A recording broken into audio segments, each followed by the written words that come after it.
In principio era il Verbo, e il Verbo era presso Dio, e il Verbo era Dio.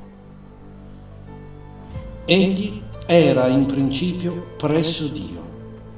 Tutto è stato fatto per mezzo di Lui, e senza di Lui nulla è stato fatto di ciò che esiste. In Lui era la vita, e la vita era la luce degli uomini. La luce splende nelle tenebre, e le tenebre non l'hanno vinta.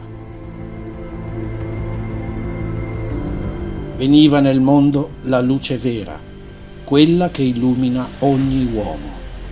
E il Verbo si fece carne e venne ad abitare in mezzo a noi. E noi abbiamo contemplato la sua gloria, gloria come del Figlio unigenito che viene dal Padre, pieno di grazia e di verità.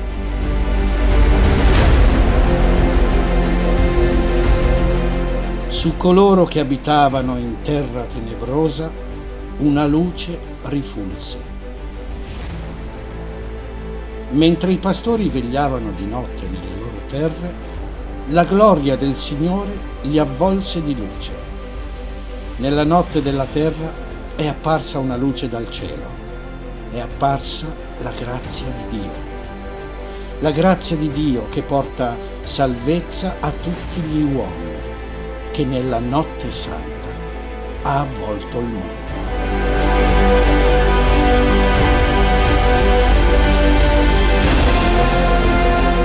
Nella notte santa l'amore di Dio si è mostrato a noi. È Gesù. In Gesù l'Altissimo si è fatto piccolo per essere amato da noi. In Gesù Dio si è fatto bambino per lasciarsi abbracciare da noi. È apparsa la grazia di Dio e i pastori accorrono alla grotta con vari doni. Ciascuno portava quel che aveva, chi i frutti del proprio lavoro, chi qualcosa di prezioso. Ma mentre tutti si prodigavano con generosità, c'era un pastore che non aveva nulla.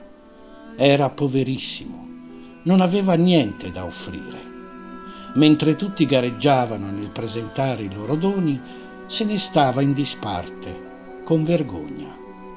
A un certo punto, Giuseppe e Maria si trovarono in difficoltà a ricevere tutti i doni, tanti, soprattutto Maria, che doveva reggere il bambino.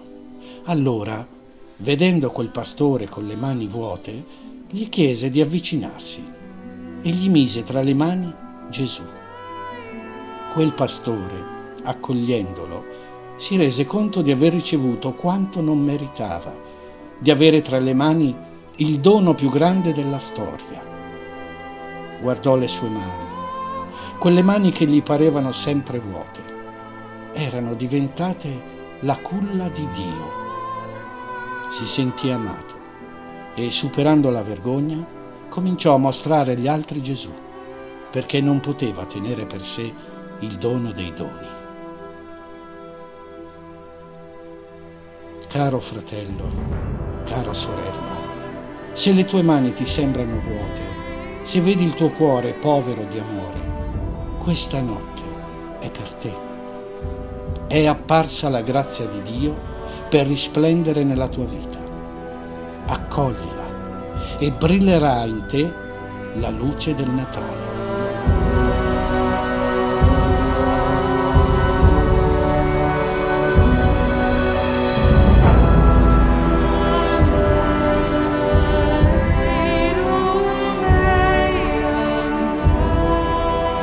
Con le immagini dei presepi realizzati dalle 11 sedi locali dell'Unità Operativa Regionale Lombardia-Veneto dell'Associazione Italiana Amici del Presepe, vi auguriamo di vivere con fede il mistero della nascita del Redentore.